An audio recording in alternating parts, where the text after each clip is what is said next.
அனைவருக்கும் வணக்கம். நம்ம இன்னைக்கு பார்க்கக்கூடிய தலைப்பு அமானுஷ்யம்.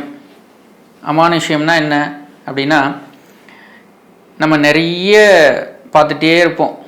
நமக்கு யாரோ செய்வினை வச்சிட்டாங்க, செய்வினை, ஏவல், பில்லி, சூன்யம், இப்படியெல்லாம் நிறைய வார்த்தைகளை நம்ம கேட்டுக்கிட்டே இருக்கோம், தொடர்ந்து கேட்டுக்கிட்டே இருக்கோம்.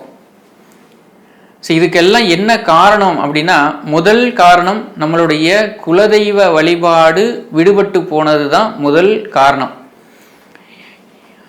நம்மளுடைய குலதெய்வத்தினுடைய அருள் இருக்கும் பொழுது இந்த மாதிரியான அமானுஷ்ய நிகழ்வுகள் எதுவுமே நடக்காது. அந்த மாதிரியான சக்தி நம்மளையே எந்த விதத்திலையும் பாதிக்காது அப்படிங்கிறத மனசில் வச்சுக்கோங்க.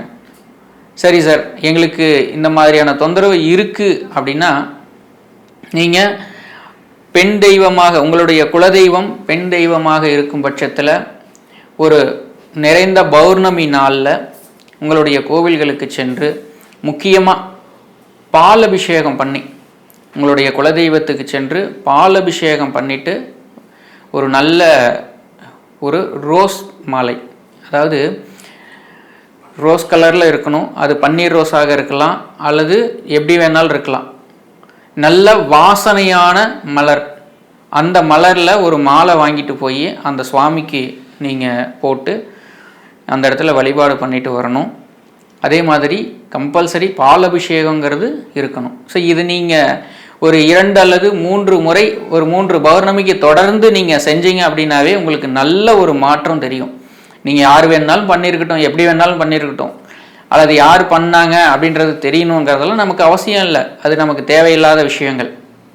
நமக்கு வரக்கூடிய பிரச்சனைகள்ல இருந்து விடுபடணும், நமக்கு அதுதான் முக்கியம்.